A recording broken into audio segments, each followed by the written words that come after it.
putain, j'ai une intro à faire, je sais pas comment je vais la faire.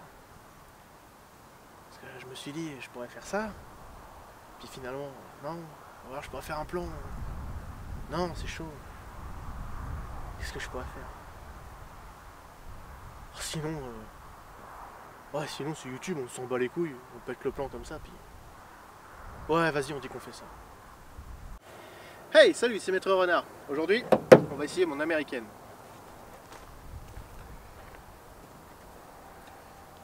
Cette voiture, c'est une américaine.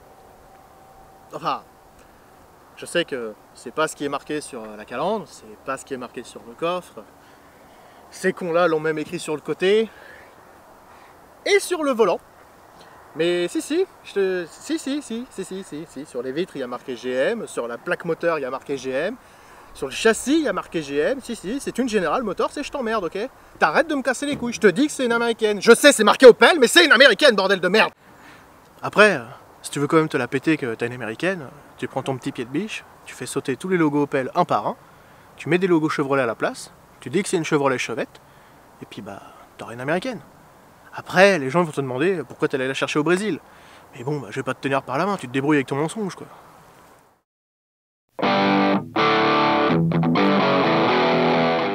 Nous sommes en 1973. Le programme Apollo vient de prendre fin prématurément parce que les Américains ont compris qu'à part marcher et rouler en Jeep sur la Lune, il n'y avait pas grand-chose d'autre à y faire. Sur Terre, en Europe, l'Union Européenne s'appelle encore la Communauté économique européenne et ne compte que 9 membres. Le premier choc pétrolier frappe le monde. Et chez nous, au cinéma, on pouvait voir De Funès, Belmondo et Ventura. À la radio, on pouvait entendre pour la première fois un petit groupe d'inconnus à l'époque. On pouvait entendre pour la première fois Queen. Et il n'y aura pas d'illustration de qui est Queen. Tu sais très bien qui est Queen et je veux la monétisation. Hein.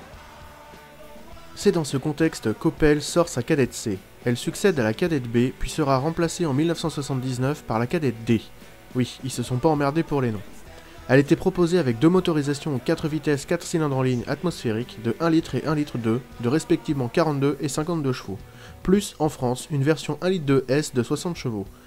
Pour les versions sportives, il y a aussi eu un 1 litre 6 et un 1 litre 9 devenu 2 litres de respectivement 75, 100 et 115 chevaux, toujours en 4 cylindres atmo, couplés cette fois-ci à une boîte soit 4 vitesses, soit 5 vitesses. À cause du choc pétrolier, la motorisation 1 litre représentera près de 70% des ventes grâce à sa faible consommation. La Kadett existe en berline 2 et 4 portes, en version courte dite City 2 portes, en coupé très réussi, en targa et surtout, un truc très typique de cette époque, en break 3 portes.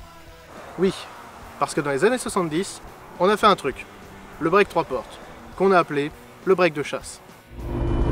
Mais revenons à ma Kadett. J'ai le modèle berline 4 portes avec le moteur 1 litre 42 chevaux, le moteur qui s'est le plus vendu à l'époque, notamment à cause du crack boursier, puisque c'était le moteur qui consommait le moins. Donc c'est pas le moteur le plus vif, clairement, je veux dire 42 chevaux, voilà, il faut s'attendre à ce qu'il faut s'attendre. Par contre il est vachement sur le couple, ce qui fait que c'est pas nerveux, mais c'est très agréable à conduire. On peut reprendre en quatrième sans problème.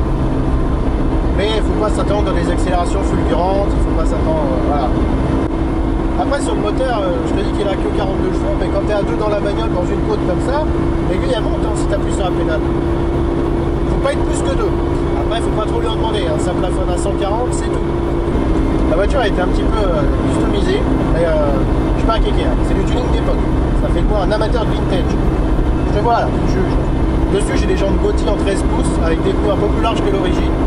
Alors ça a l'avantage que ça a légèrement élargi la voie, ce qui fait que la voiture est beaucoup plus stable et beaucoup plus agréable en conduite dynamique. Et comme il n'y a que 42 chevaux, bah, malgré les voies élargies, j'ai pas réussi à la mettre en défaut dans des conditions d'adhérence précaires. Alors sur le tuning, sur ma bagnole, il y a aussi le volant sport qui est hyper agréable, il est très très beau je trouve. Et je pense qu'il est d'un diamètre un peu plus grand que l'origine, ce qui explique pourquoi la voiture tourne très bien sans forcer.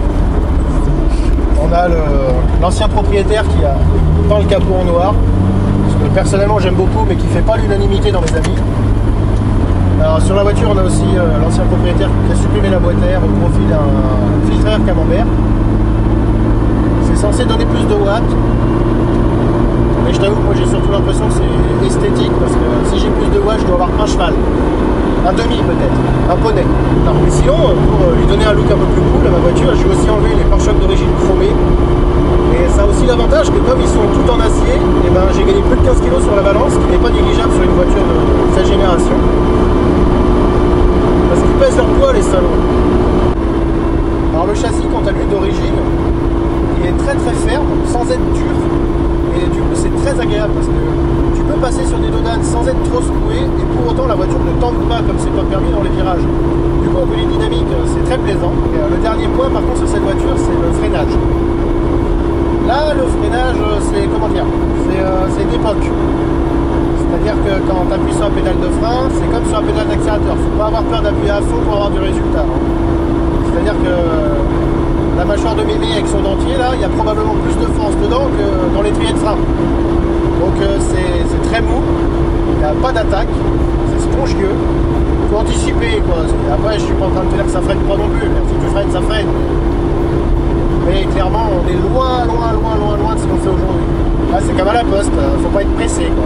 Nous, faut pas avoir peur de taper dans la voiture de devant quoi. Mais je pense que ça vient du fait que la voiture a 40 ans. Et que le freinage aussi. Et que déjà dans la conception, ils s'en foutaient à l'époque, on va pas se mentir. Hein. Je vous rappelle que 20 ans plus tard, on a sorti la 205 GTI qui avait un moteur largement surdimensionné par rapport au châssis. Et que ça dérangeait personne. Donc je pense que dans une voiture à 42 chevaux, les ingénieurs à l'époque disaient c'est bon, ça s'arrête quand j'appuie sur le frein, ça suffit. Et la voiture d'origine fait 760 kg et 42 chevaux, ce qui fait qu'elle est plus lourde et moins puissante que mon AX. Et cette voiture a quelque chose que n'ont pas les voitures modernes. Du style. Et aussi des problèmes. Mais on en parlera après ça, tais-toi. Parce que c'est ça les voitures anciennes. Des carbus capricieux, des allumages mécaniques qui se dérèglent, pas d'airbag, pas d'ABS, pas de turbo, il n'y a même pas de ceinture à l'arrière. Tu piles avec cette bagnole pour éviter de taper la voiture de devant, c'est Timothée qui fait banquette arrière pare-brise en moins de 2 secondes. Et ouais, c'est ça les années 70. Soit t'étais costaud, soit tu mourais. Quoi? Je suis trop loin. Tu peux? Ouais. Mais revenons à ma voiture. Pour comprendre pourquoi les performances, le confort, tout ça, on s'en fout, faut regarder sous le capot.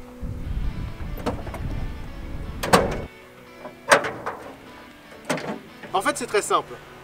Il y a zéro ordinateur là-dedans, il n'y a pas d'électronique. C'est-à-dire que le moindre mouvement mécanique de tes mains ou de tes pieds donné à la voiture n'est pas transformé en un signal électronique qui est ensuite transmis à la voiture.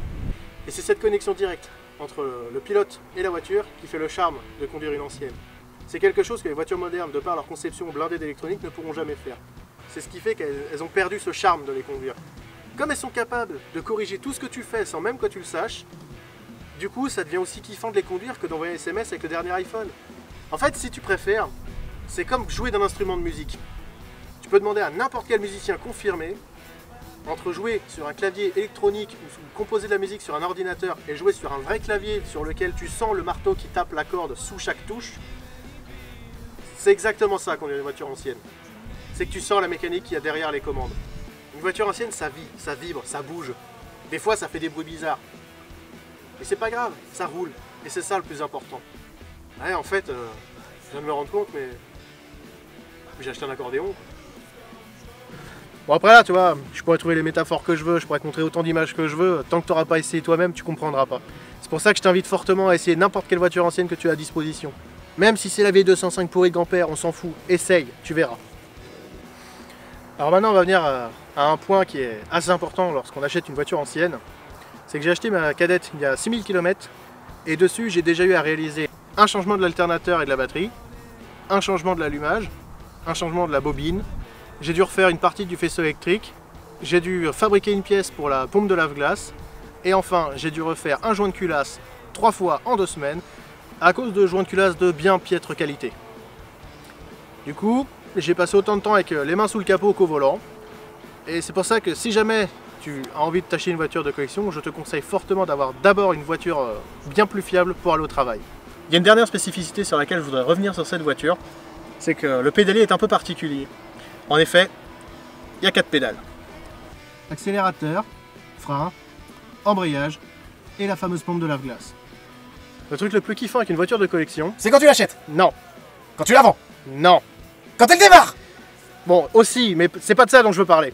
Oh. Non, le truc le plus kiffant, c'est le regard des passants. Et le truc encore plus kiffant, surtout quand, comme moi, tu as une voiture qui a de la gueule, c'est les enfants qui pointent du doigt ta bagnole en disant « Eh maman, regarde la belle voiture !» Ça, j'avoue, j'aime bien. J'aime bien qu'on aime bien ma voiture. Après, il y a une contrepartie qui est un peu chiante avec ça, c'est que des fois, t'es pressé, et il y a un mec qui vient te causer comme ça pendant 10 minutes de ta bagnole, et comme il n'y a que 2 voitures comme ça dans le département, t'oses pas trop l'envoyer chier parce que tu sais pas trop sur qui tu tombes. Ça se trouve, ça peut être ton prochain employeur, comme ça se trouve, ça peut être un gros con qui a décidé que tu lui as mal parlé, qui va te niquer ta bagnole après. Donc, t'es obligé d'être sympa avec tout le monde. Bon allez, cet essai est maintenant terminé. Si la vidéo t'a plu, n'hésite pas à t'abonner et à partager. Allez, salut les goupilles.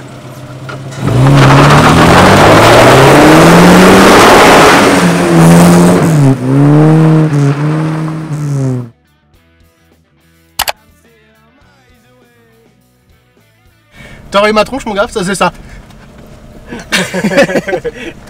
Ah maman.